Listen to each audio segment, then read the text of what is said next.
How's it going, guys? If you didn't see my last video or you're new to this channel and unfamiliar with this technology, this is a portable sawmill used to turn logs into usable lumber. And despite my experience in forestry, I am very new to the world of small-scale sawmilling. Prior to using this, I had no experience turning logs into lumber, and so I've been having a blast learning how to use this thing. But as you can imagine, I've been out here in the middle of the woods milling alone all day, and my mind's been wandering, and I have a lot of thoughts about this thing, and I wanted to share them with you guys, because more than just being absolutely amazingly fun, this thing is nothing short of a small miracle. This represents an extraordinary shift in economic history. This portable sawmill represents an unrecognized small-scale industrial revolution that has been ongoing and will continue to develop as we move forward. And potentially it signals a lot about how our economy, and especially our forest economy, is going to look in 30 years. But to really take you through my thought process here, I have to give you a quick rundown on the history of sawmills themselves. And I promise I'll be as brief as I can. So our earliest and simplest form of sawmills came from before the Renaissance, and these were the whipsaw and saw pit. Basically what these were a cross-cut saw that was used to cut logs vertically over a pit in order to cut the log into planks. And this was a two-man crew generally, and it was very strenuous labor, as you can imagine. Every plank or every board had to be cut manually. So as technology developed, some engineer had the idea to attach this mechanism to a power turbine, something that was powered either by wind or water. And these were our first true sawmills, but they utilized the exact same up-down cutting mechanism. On a board foot per hour basis, it was still relatively unproductive because the mechanism was very slow. But because it didn't require the saw to be powered by men, it was a lot more efficient. But this efficiency came at the cost of being incredibly capital intensive. So this was really the beginning of the Industrial Revolution and capitalism as we know it. The next big innovation came with the steam engine and circular saw. Now, the steam engine provided on-demand power that liberated the mill from any power source. So you didn't have to build a windmill in an open field, and you didn't have to build the mill next to the stream. That still happened because of how logs were transported in many cases, but you didn't need to. So you could say that this is the first industrial innovation of portability. And the circular saw allowed for much faster cutting and thus much more production. But steam engines were still expensive, bulky, and relatively expensive to operate. Then we had the invention and proliferation of the internal combustion engine, which made the power supply smaller, more efficient, and less capital intensive. This is when we had the first iteration of something like this, which still runs on an internal combustion engine. Back in the 1940s, they had circular sawmills that could be attached to tractor PTOs and diesel engines and everything else.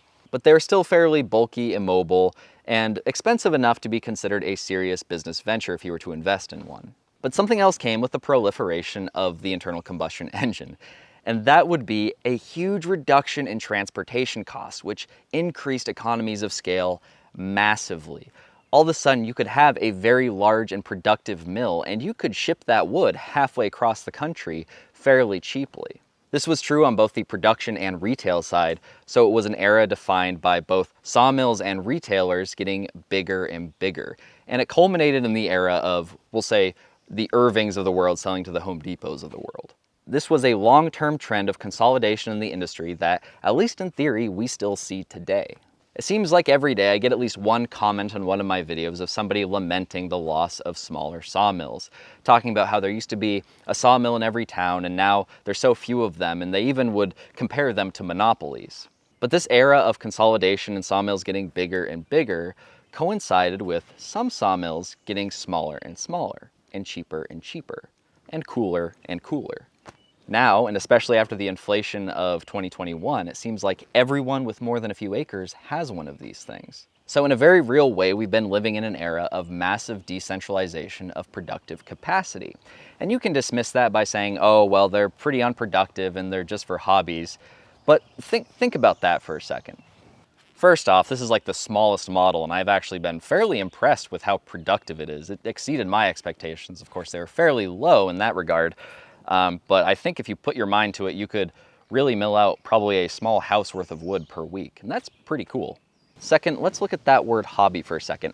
Now that's thrown around in the world of business as a bit of a pejorative, as something that shouldn't be taken too seriously. But This thing is at least as productive as a standard steam sawmill from, 80 years ago. How amazing is it that we've been able to take what once was a capital-intensive, state-of-the-art industrial behemoth and distill it down into a household hobby? Now, of course, people can and do build legitimate enterprises with these things. Maybe not this particular model, but this type of sawmill. But that's not my point. We're in an era where the average person has the industrial capacity to turn trees into homes on a hobby basis. That's pretty cool. And we hardly recognize it because it doesn't match our idea of economic progress. It doesn't fit in with a neat little historical narrative about how our economy is developing. And it's not just forestry and sawmills. You can see this in almost every industry, at least technically. Now, as an example, let's take a look at my other piece of equipment, my hydraulic forwarding trailer. Now, on the surface, this looks like something that's incredibly complex, but it really isn't. It's a mix of standardized, mass-produced components and essentially garage-style fabrication. So we have our standard directional control valves, we have our standard and mass-produced hydraulic hose, but then everything else is basically steel, square, or circle tubing of some gauge. It actually reminds me a lot of something called the Ludi submachine gun. So basically there's this guy in Britain who designed a submachine gun that could be built using standardized metric square tubing and could be theoretically built in a garage. And he designed this to be a political statement. And this thing being designed and built in China follows the same Soviet philosophy of production. All you need to do is buy your mass-produced and standardized materials, and then with a $1,000 welder and maybe $10,000 plasma table, you can actually build this thing. And you can laugh that off and say, well, yeah, but nobody's actually going to build one of those things. That's totally impractical. No, someone actually built one. There's a guy on YouTube who built one of these things in his garage. And honestly, it's probably designed better and built better than this thing itself. I'll leave a link to some of his videos in the description if you want to check it out. The point is, we again have a situation where large-scale manufacturing processes have been simplified and distilled down so they're accessible to virtually anyone. Even I have a welder. I'm not very good with it, but I have one and I can use it. Now, as a final example, a friend of a friend gave me this a few months ago. Now, what is it? Obviously, it's a ghost keychain, but more importantly, it is a 3D printed ghost keychain. Now, I don't know a whole lot about 3D printing other than it's pretty neat. Historically complicated and capital-intensive manufacturing processes have been shrunk down to literally the size of a household printer. And while the cost per unit of production is a lot higher, the quality is solid. I mean, this thing is, I think it's solid ABS plastic. It's very detailed. There's slight texture from the filament, but this thing is high quality and it's glow in the dark. But this is the craziest part. All these things, the sawmills, the CNC machines, the 3D printers, these are still the frontier of decentralization. In basically every other sector, decentralization is the norm now. Anyone at any time can be a shop owner, a journalist, a photographer, a music producer, and so on. And provided you're actually producing value, it's very easy to make those things economically viable because access to the marketplace has been totally decentralized through the internet. And that's no small thing. To put that in historical perspective, there's a town very close to here called Holton. And Holton in the early 20th century used to be where the railroad ended, but there's still another 100 miles or so to northern Maine. So everyone in that upper 100 miles had to come down to Holton to sell their goods to the broader domestic market. Holton kind of acted as an intermediary and gatekeeper to the rest of the market, and there was a lot of money made there in the early 20th century. It's kind of interesting today because you see a lot of like Victorian and turn of the century homes look very nice. There's a very nice and stylish downtown, but it's a fairly economically downtrodden town these days, and there are a fair amount of drug issues. But that's because the railroad eventually extended, the highway came in, and it no longer had that intermediary power. And I think over the next few decades, we're going to start seeing a similar effect with housing and economic hubs. With the rise of remote work and so forth, you no longer have to buy into a specific geographic area to get a certain economic opportunity. So I've lived this. I've worked for a firm in Switzerland from rural Mexico via Starlink. So, I mean, it's there. But I think probably the greatest example of something that's already been thoroughly decentralized to the point where it's the norm is what you're watching right now, YouTube. YouTube is essentially decentralized television and radio. And it's a much more efficient and viable model than television ever was. Consider this. There are people on YouTube in the early 20s who have made more money than you ever have in your life streaming themselves playing video games. And I mean, I don't really understand why that's enjoyable to watch either, but it is for some people. But the point is, a lot of people will look at this and say that it's a sign of excess, it's a sign of a bubble, it's not something that's truly viable. But I think they fundamentally misunderstand the business model of YouTube to begin with. So you think about some of the most valuable form of advertisement in existence, the Super Bowl. Say a company buys a Super Bowl ad. So clearly that's valuable, but how much value is it really providing? All that company knows about who's watching their ad is that they probably live in the United States and they have at least a vague interest in football, or they have friends. Other than that, it's almost entirely a shot in the dark. Now take somebody on YouTube streaming a certain video game. You know that these people are probably of a certain age demographic, they're probably male, they're interested in maybe a certain genre of video game. That tells you a lot. And to some businesses out there, maybe that demographic is exactly who they're targeting. To that business, this streamer is incredibly valuable. And so this decentralization and niching down of entertainment has been nothing short of revolutionary, and we hardly recognize it. And obviously I'm a beneficiary of this, and hopefully so are you. I have a very niche YouTube channel with a very niche audience, and I'm able to connect with them. And this has been something that's actually very amazing to me and fascinating. It's how well YouTube is able to connect with people who are likely to watch my videos. Sometimes I can post a video and it can get close to no views for 6 months, and then eventually YouTube just says, oh, I figured out who this was intended for, and it explodes. I had one video that only had like 5,000 views and then went to like 150 in the course of a month. And it does this through the use of AI, algorithmic intelligence. Now, I posted a video about demographic problems like 2 months ago now, and in it, I kind of was dismissive of any sort of prospects for AI to have a meaningful impact on our economy or our way of life. And I had some reasoning behind that. I didn't really go into great detail because I didn't expect that video to blow up as much as it did. But my views on AI were a focus of criticism in the comments. And of course, you had people saying that I had no idea what I was talking about and that the cloud, I mean blockchain, I mean AI is going to change everything. I wanted to elaborate a little further because it does connect to this topic. Now, to be even more inflammatory than I was in that video, AI does not exist. It is totally a marketing gimmick. Everything they're calling AI now, we just called them algorithms 10 years ago. They're just totally rebranded. So my comments were focused on this latest iteration of LLMs, or language learning models like ChatGPT, but the word AI is so broad now, it's hard to even have a discussion about it. So a lot of people mentioned Tesla's cars and their self-driving ability and how they purportedly taught themselves how to drive. I take issue with that wording, and this is no quibble. So the way these Teslas work is they have the cameras, and they can basically use that to analyze everyone's driving, and they can analyze the patterns, and they can see certain things like, oh, okay, there's this red octagon in this view, and then this car is stopping. So that must mean that this red octagon means come to a stop. And you can also pair that up with geographic information, so all the cars know how cars behave in a certain intersection, in a certain lane, etc. But this is fundamentally the same thing that Google Maps has done for over 15 years now. There's just more data, there's more input. Obviously, it's a huge advancement, but it's much more linear than people are making it out to be. And the reason why that's an important distinction to make is that how we feel about AI and how we predict it will impact our lives is highly dependent on whether or not you think this is something that's brand new and developing exponentially, or whether this has been in our lives for the last decade and a half and has been developing at a fairly linear pace. If AI has already been around for a decade and a half, we have a pretty good idea of what effect it's going to have, and there's no reason to believe it's going to do anything other than enhance these decentralizing effects.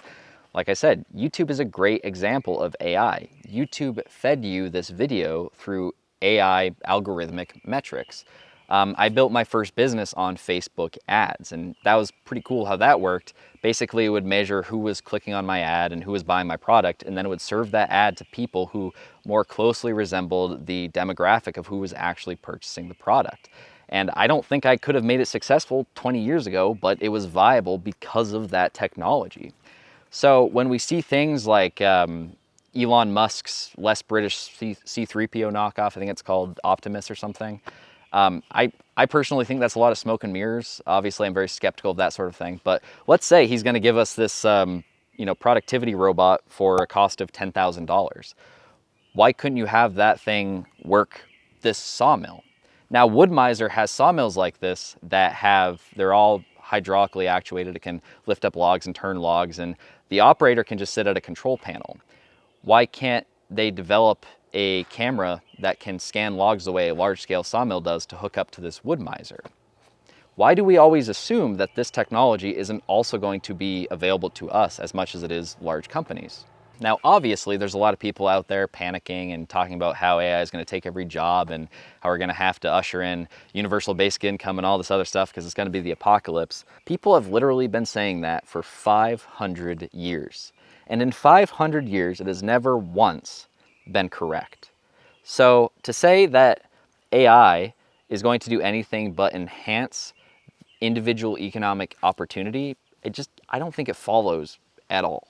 All right, so last night I was having a little bit of trouble with the formatting on a memory card, so I had to stop for the evening, and now there's a little bit of a break in the continuity. But that's okay. It prevents me from getting a little too off track talking about AI and such. In any case, I know what I'm talking about can sound overly rosy or optimistic. After all, it doesn't feel like we have any extra advantages or any extra economic power. It just feels like everyone's getting poorer and poorer. And that's true. It does certainly feel like that, and there's definitely some validity to that claim. But there's this growing tension in our economy between the reality on the ground and our production possibilities. For example, it has never been easier to turn a standing forest into a home, and yet housing has never been so expensive. It's so expensive that most young people feel like they'll never be able to own a home. These days, everyone carries around more information than the Library of Alexandria in their pocket. And yet college education has also never been more expensive, and it feels like you have to sacrifice 10 years of your life just to go there between the 4 years of the education and paying off the debt afterwards. But the tension brought about by these problems is, in most cases, almost entirely artificial. In the case of housing, you could say it's a problem between regulations and zoning and permitting. After all, as many of you pointed out in one of my videos, it would be almost illegal for me to sell this rough-cut lumber for residential construction, even though it's 30% thicker and by all accounts higher quality than what you can buy at Home Depot. In the case of college education, that's a cultural problem between students still feeling like that is a worthwhile investment and hiring managers who quite frankly are still living in the early 2000s. But the thing about artificial problems is they can be fixed instantaneously. And if the problem reaches a crisis point, they will be fixed instantaneously. For a good example of that, look no further than the pandemic. For at least a decade, younger workers were complaining about how they didn't actually need to go to the office to do their job, and then, seemingly in an instant, when it was needed, that problem was solved. There are still some cultural battles going on about that, but I think the cat's out of the bag in the long term. And of course, these are all just examples. There's many more to be had, but a key point to all of this is that when there is a crisis, things can change almost instantaneously. Now, I want to take a broader look at our world, and it seems like no matter where you look, there are problems that are very real, and problems that essentially cannot be solved. And these are economic problems, these are political problems, these are social problems. I mentioned one such problem in that demographics video. Our birth rates are seemingly in terminal decline and will continue that path. Another problem that's closely related to that is government debt. Our net interest on our national debt is set to exceed military spending if it hasn't already. So that means we have the world's largest military by far, like it's not even a contest. And the interest on our debt, the net interest, is set to exceed that amount. We're basically past the point of fixing that now, when we still could fix it. We had modern monetary theorists and such telling us that the government debt didn't matter because we could print as much money as we wanted. And then we tested that theory in 2020 and it didn't work out so well. So I think historians will actually look back at this moment as the beginning of a longer American debt crisis, to be honest with you. And then politically, well, I don't even need to go into that. You saw the debate the other night. So I do fundamentally think we're heading into an era that will be defined by, for lack of a better term, cataclysm. But I don't think it will result in a world like, for example, the Great Depression, because our baseline wealth, what we can actually produce with minimal means, is just so much higher than it was then. So this is going to be fundamentally a transitionary period. And like I said, at least in the digital realm, decentralized production is already the industry norm. But in terms of physical production, sawmills, 3D printers, garage CNC machines, and lathes, it's a little different. The economy of scale still rules the day. Now, will a machine like this ever be able to compete on a cost basis with an at-scale firm? The answer is, given current conditions, probably not. But economies of scale are a funny thing. It's a natural phenomenon that you can see mimicked in, nature. Even the growth rate of a tree follows, to a certain degree, economies and diseconomies of scale. It grows slow at first, and as it gains more foliage, it grows faster and faster until it has to contend with its own weight, and then it has to slow down its growth. But there are some economies of scale that are also artificial, like perhaps artificially cheap and subsidized transportation, cheap and available credit, and so forth. But even disregarding that for a moment, these machines have two very important advantages. They're incredibly flexible and very low overhead. And over the next few decades, that could very well be the winning economic formula. Whatever the case may be, I'm of the opinion that the future is going to look very different than anyone expected. So I'll leave you with that. Like I said, I just had some thoughts I wanted to share with you guys. But overall, yes, I like it very much. And while this video is more just about broader economic trends, this is still a forestry channel, and most of my videos cover forest management. So don't forget, if you haven't already, you can sign up for my newsletter to get my free ebook, How to Read Your Forest, and that gives you a really good rundown on the basics of forestry, silviculture, and managing a woodlot. So I highly recommend you go and grab that. And with that said, I'll catch you guys later.